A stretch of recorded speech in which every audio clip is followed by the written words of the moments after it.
These are only the tangible economic stakes, Mr. President. The inherent value of asserting a rules-based order in international law is priceless. A guaranteed defense of predictability and stability for weaker states like the Philippines. Mr. President, considering these stakes, considering all that we stand to lose, I maintain that there is no other option but to stand united behind the Philippine victory in The Hague and in opposition to the illegitimate territorial claims embodied in the so-called 9-dash line. Mr. President, taking this to a vote before the United Nations, knowing the stakes, knowing who we are up against, is us telling the Filipino people that we will not cower in fear, that we will fight with them. As the PRP Sierra Madre, tattered by the weather and battered by history, continues to stand defiantly as a symbol of a country that will not yield, not one nautical inch, so too must we stand. Let us take heart from the courage of our own people, the fisherfolk who still venture out to sea, the Philippine Marines who stand their ground on a rusting ship. Gawin po natin ito para sa kanila, para sa ating mga anak, para sa mundong pinoprotektahan ang mahina at nirerendahan ang malakas. At higit sa lahat, para sa minamahal nating Pilipinas. Mabuhay, Mr. President, o daghang salamat.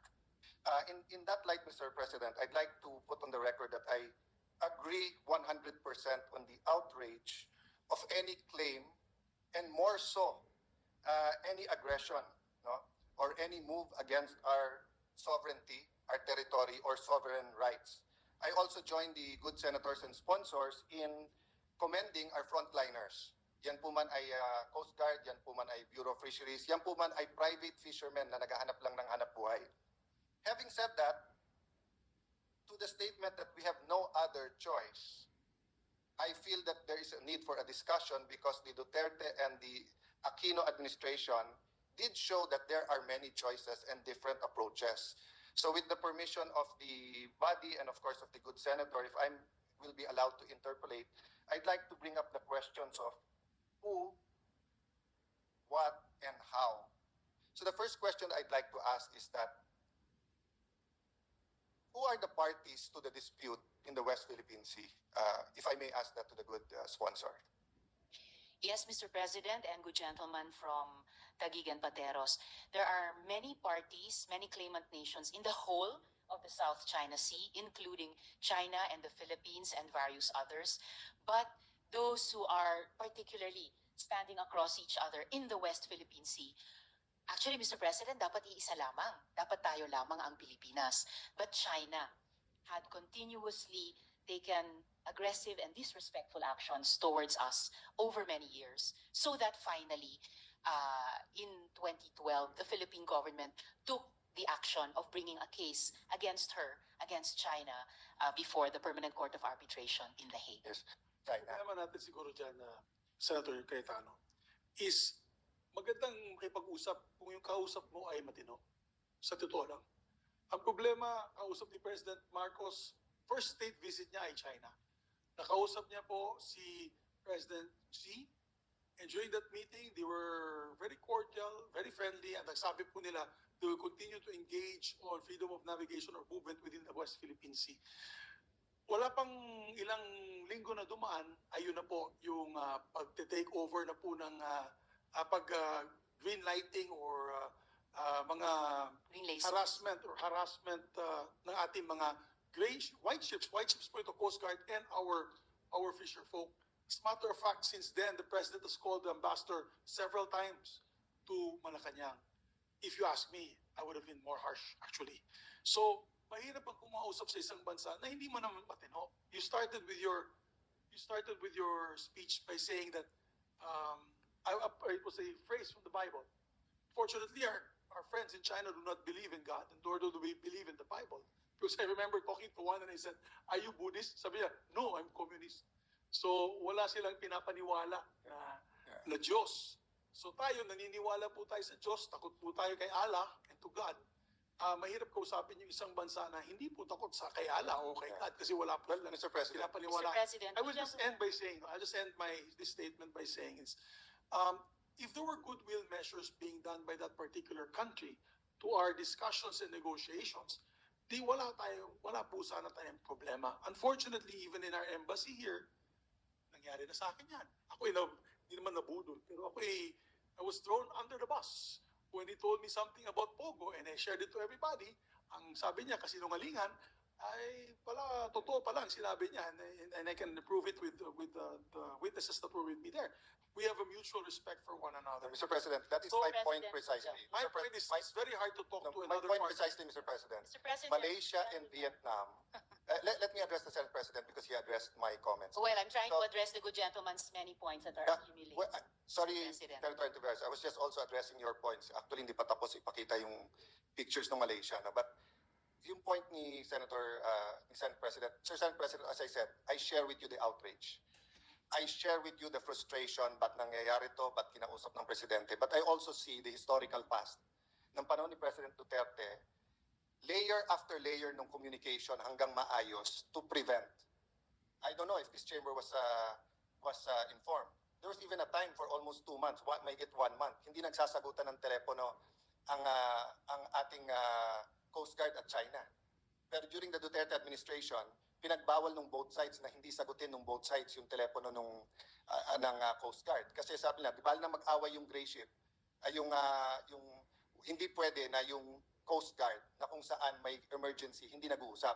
So my point is, Mr. President, precisely why it's not happening between the Philippines and Malaysia at Vietnam, but it's also not happening between Vietnam and Malaysia and China is because they found a way to work it out without other superpowers, and may malinaw na usapan. Is Vietnam and Malaysia satisfied? Of course not, because they believe it's theirs. Are we satisfied? No also. But I'm saying, Mr. President, in our desire to do something, we have to ask first, tama po ba nasa UNGA? Secondly, in our desire to do something against the biggest one, dahil mas malaki ekonomiya, mas marami sila, mas malakas ang kanilang navy, do we ignore our problems naman with Vietnam and Malaysia? And lastly, Mr. President, yes, mali kung nagsabi ang China na hiningi nila. But again, I mentioned this to the majority leader. Under international law, kung meron kang something in space at mahulog, hindi pwede kunin ng ibang country yon. The only thing you can do is inform that country at sila kukuha. So kung may nahulog galing sa satellite ng China sa Pilipinas, ang obligasyon ng Pilipinas, tawagan ng China at kunin. Hindi rin pwedeng makipag-agawan ang tao natin. Baliktarin man natin ang sitwasyon. Sinabi ni Pangulong Marcos, may 2 tayong bagong satellite. Pag yan po nahulog, let's say in between the waters of Hong Kong and mainland, we cannot get it. The Chinese cannot get it. They're obligated to tell us. Ngayon, kung may miscommunication or they lied to us, mali, I do not excuse that. No? I was a very tough negotiator. Grabe po ang mga sinabi ko behind closed doors because yun po ang instruction ni President Duterte. Remember, a diplomat cannot say anything of his personal opinion. Only that of the instructions of the chief diplomat. So that's what my point here today, Mr. President. The chief diplomat has not stated that he wants this taken up sa UN. And yes, we're not a rubber stamp. And yes, may sariling pag-iisip ang Senate. Pero ang konstitusyon mismo nagsasabi na dapat ang presidente ang may diskarte at jurisprudence ay nagpapatunay nun. Sabi po dito, Pimentel versus Executive Secretary, GR 158088, July 6, 2005. In our system of government, the president, being the head of state, is regarded as the sole organ and authority in external relation and is the country's sole representative with foreign nations.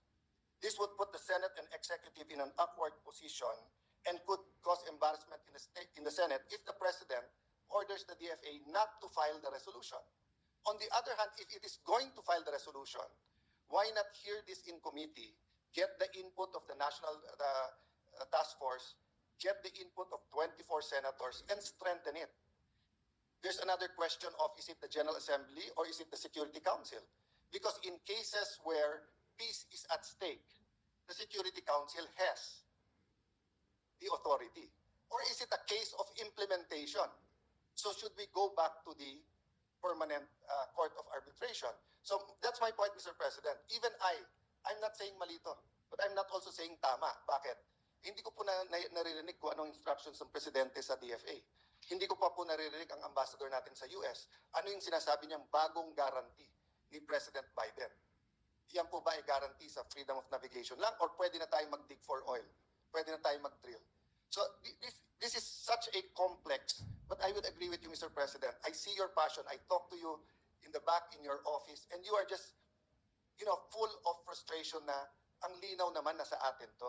But as I'm saying, Mr. President, Malaysia has its frustrations, Vietnam has its frustrations, even China sometimes has its frustrations with other countries, with world powers, and even with dealing with us. For example, Mr. President, meron tayong meron tayong agreement, walang magtatayo. There was a time that some of our fishermen with some of our personnel tried to put nipa hats, sabi pahingahan lang daw. So syempre nag-react yung China. And magalit man yung iba, tama sila mag-react. Bakit? Pumirma po si Blas Ople dun sa ASEAN sa agreement na pagbakante yung mga island, mga features, wala muna magtatayo ng kahit ano. And President Duterte asked me, Allan, ba't tayo hindi pwede magtayo ng kubo?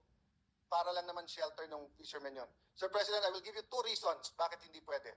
Number 1, yung declaration of conduct. Number 2, yun ang ginawa ng Chinese eh. Sabi nila kubo lang, din ngayon punong-puno na. So alam na nila yung style na yon, kaya worry sila pag yung iba. So do I condemn them for doing that? Yes. Dapat yan wala. Dapat walang nakatayo sa mga island na yan. Tayo lang po, sa lahat ng claimant, tayo lang po ang disente, so to speak. Bakit po? Basic lang ang binibigay natin sa ating mga militar na nandun. Hindi natin minimilitarize to the point na it becomes a threat to our neighbors. But as the pictures would show, the Malaysian pictures, the Vietnam, this is a threat to our national security. Meron na pong submarines ang Vietnam at Malaysia. Pag ang China po ay nag-retreat at umalis dun sa mga islands na hawak po nila, malaki po ang problema natin. Bakit? Ngayon po yung consensus madali kasi malaki yung China. So madaling sabihin po, bully sila. Pero po ang Malaysia is smaller than us. So if we have a dispute with Malaysia, what will the US say? And will we be the bully or will Malaysia be the bully? Ganon din sa Vietnam. So, Mr. President, yes. the point I want to make, and I can wrap up or we can continue, is that I really appeal to you, to the body, let us fully take this up in the committee. Kung kailangan 2 linggo, araw-araw, lahat ng briefing, lahat ng, kung kailangan in your chamber, kausapin din natin yung Chinese ambassador, if we have to get think tanks from Southeast Asia, because it's just so important. And I guarantee you, if we simply pass this resolution, tapon lang natin sa UNGA, madi-disappoint tayo. Because history has proven what I'm saying, na the UNGA is for consensus. It is not for highly contentious issues like this. Mr. It may work, President, may not work, gentlemen. but just my last point, madam. My last point is, it's so important that if we don't get all the information, study it well, and maybe help the DFA craft the resolution itself, kung yun ang decision natin, baka maging negative pa sa atin to later on. So let me stop there and thank you for your patience, Senator Hontiveros and Senate President. Thank you, good gentleman, Mr. President. Sa dami namang importanteng punto, malamang may mga nalimutan na ako, but allow me to begin with 2 of the important last questions raised by the good gentleman from Tagigan Pateros. Tama ba pumunta sa UNGA? Ang UNGA ba o ang UN mismo ay para sa consensus building and not for conflict resolution or not for upholding yung katamaan ng posisyon ng isang bansa na nanalo na ng kaso? Actually, if we examine history, Mr. President, tama din na i-consider nating pumunta sa UNGA. For example, Mr. President, the Nicaraguan government went to the UN General Assembly to enforce the International Court of Justice or ICJ decision against the US. So Nicaragua, isang maliit na bansa din tulad natin, ang katapat niya sa pinagdesisyonan ng isang international court, ICJ in that case, ay isang dambuhalang bansa rin, ang US noon, tulad natin ngayon sa China. They won in the ICJ, ayaw sumunod ng US to cease and desist in its activities around and inside Nicaragua, kaya dumulog ang Nicaragua sa isang katulad na resolusyon sa UNGA, and they were upheld by the United Nations General Assembly. So, hindi mutually exclusive itong iba't ibang ginagawa ng gobyerno natin noon at maaring gawin ngayon. Pangalawa, do we ignore the problems with other countries? No. In fact, earlier I said that the good gentleman could also request the DFA to file a case before the PCA vis-a-vis our relations with Vietnam. Hindi po mutually exclusive itong ating resolusyon ngayon at ang ganyang posibleng course of action. Sinabing walang nawalang teritoryo nung nakaraang mga taon. That is arguable, and I could research about that and get back to our dear colleagues on that. But yung isang malinaw na nangyari nung nakaraang mga taon which exacerbated the problem for us vis-a-vis China ay dinredge ng China yung ating seabed at ginamit yung ating sariling marine natural resources para maglikha ng mga artificial na isla, imilitarize yung mga iyon at i-claim na kanila.